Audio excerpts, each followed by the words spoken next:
Hi అండి, welcome to ఆహా kitchen. నేను మీ అనురాధ. ఇది మామిడికాయ తొక్కుడు పచ్చడి. పాతకాలం నాటి పచ్చడి, పూర్వకాలం మన అమ్మలు చేసే పచ్చడి. ఇది చాలా టేస్ట్గా ఉంటుంది. దీనికి కావాల్సినవి పచ్చిగా ఉన్న మామిడికాయలు తీసుకొని శుభ్రంగా కడిగి తడి లేకుండా తుడిచి ఒక గంట ఆరబెట్టుకున్న తర్వాత అప్పుడు ముక్కలు కోసుకోండి.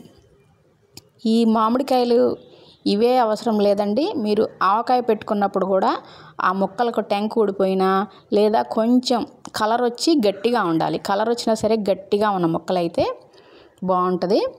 ఇది లేదంటే మామిడికాయలు కోసుకున్నారంటే ఇలా ముక్కలు తరుక్కోవాలి. ఇలా ముక్కలు చేసుకుంటే రోలు గనక ఉంటే వీటిని రోట్లో తొక్కుకుంటారు. రోలు గనక లేకపోతే నేను మిక్సీలో వేసుకుంటున్నాను. ఎలా వేసుకుంటానో చూపిస్తాను. నేను ఈ ముక్కల్ని కొలుచుకున్నాను. ఇవి నాకు ఈ గ్లాస్తో 4 గ్లాసుల ముక్కలు అయ్యాయి. 4 గ్లాసుల ముక్కలకి కొలతలు చెప్తాను. ఇప్పుడు ఒక మిక్సీ జార్ తీసుకోండి. దానిలోకి కొన్ని ముక్కలు మాత్రమే వేసుకోండి, అన్నీ వద్దు.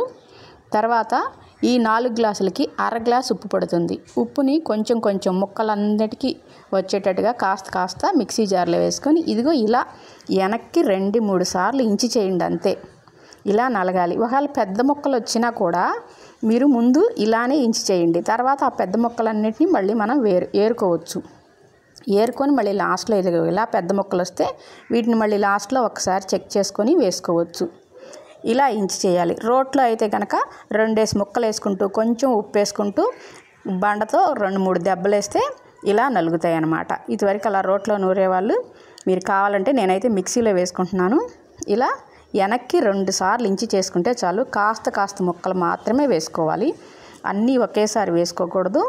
ఇలా చెక్ చేసుకొని మనకు గనక పెద్ద ముక్కలు ఉంటే ఇలా తీసి మళ్ళీ ఒక్కసారి వెనక్కి ఇంచి చేసుకున్నారంటే ఆ ముక్కలు కూడా ఇంకొంచెం చిన్నవి అయిపోతాయి.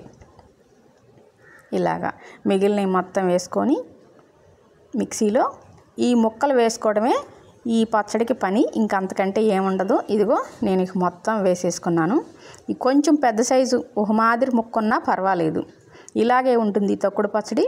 తర్వాత అదే గ్లాస్తో ఉప్పు ఎంత తీసుకున్నామో అన్నే వెల్లుల్లిపాయలు, అంటే గ్లాస్ సగం వెల్లుల్లిపాయలు దాన్ని మిక్సీ చేసుకొని తెచ్చి వేసుకున్నాను. తర్వాత గ్లాస్ సగం కారం అది కూడా వేసుకున్నాను. ఆవాలు ఎండబెట్టి పొడిగొట్టిన ఆవ పొడి 2 స్పూన్లు, అలాగే వేయించి పొడి చేసుకున్న మెంతుల పొడి కూడా 2 స్పూన్లు వేసుకోవాలి. అంటే ఆవు పొడి మెంతి పొడి కలిపి మనం కారంలో సగం వేసుకోవాలి. మనం కారం ఎంత వేసుకుంటున్నామో దానిలో సగం ఆవు పొడి మెంతి పొడి కలిపి, అంటే అర గ్లాస్ కారం వేసుకున్నాం కాబట్టి ఈ పొళ్ళు 2 కలిపి మనకి పావు గ్లాసే అవుతాయి. అందుకనే నేను మొత్తం కలిపి 4 స్పూన్లు మాత్రమే వేశాను. ఇప్పుడు ఇవన్నీ బాగా కలుపుకోవాలి. ఈ పచ్చడి పెట్టుకోవడం చాలా ఈజీ అండి, ఎవరైనా పెట్టుకోవచ్చు. ఇప్పుడు 3/4 గ్లాస్ నూనె వేసుకుంటున్నాను. చాలకపోతే మీరు ఇంకొంచెం వేసుకోవచ్చు, కానీ సరిపోతుంది.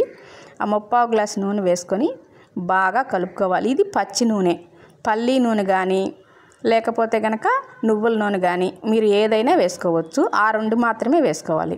కొంచెం పసుపు కూడా వేసుకొని ఇప్పుడు దీని అంతటిని బాగా కలుపుకోవాలి. ఈ పచ్చడి 6 గంటలు, అంటే ఈ పూట పెడితే సాయంత్రం తినొచ్చు, సాయంత్రం పెడితే రేపు తినొచ్చు. 6 గంటలు ఊరితేనే సరిపోతుంది. ఇది చాలా బాగుంటుంది, నిలవ ఉంటుంది, బయటే ఉంటుంది, కాకపోతే రంగు మారుతుంది. ఫ్రిడ్జ్లో పెట్టుకున్నారంటే కనుక మీరు ఇదిగో 6 గంటల తర్వాత ఇది ఫ్రిడ్జ్లో పెట్టుకుంటే మీకు ముక్క అస్సలు మెత్తబడకుండా ఉంటుంది. మీరు కలుపుకోగానే ఒక 2 డేస్ ఆగి ఫ్రిడ్జ్లో పెట్టేసుకోవచ్చు. రంగు మారదు, ముక్క కూడా మెత్తబడదు, సంవత్సరం నిలవ ఉంటుంది. చాలా టేస్ట్గా ఉంటుంది. అన్నంలోకి ఏంటి, దోశల్లోకి ఏంటి, ఇలా దేనిలోకైనా చాలా బాగుంటుంది. ఈ పచ్చడి కనుక మీకు నచ్చినట్టయితే లైక్ చేయండి, షేర్ చేయండి, నా ఛానల్ని సబ్స్క్రైబ్ చేయండి.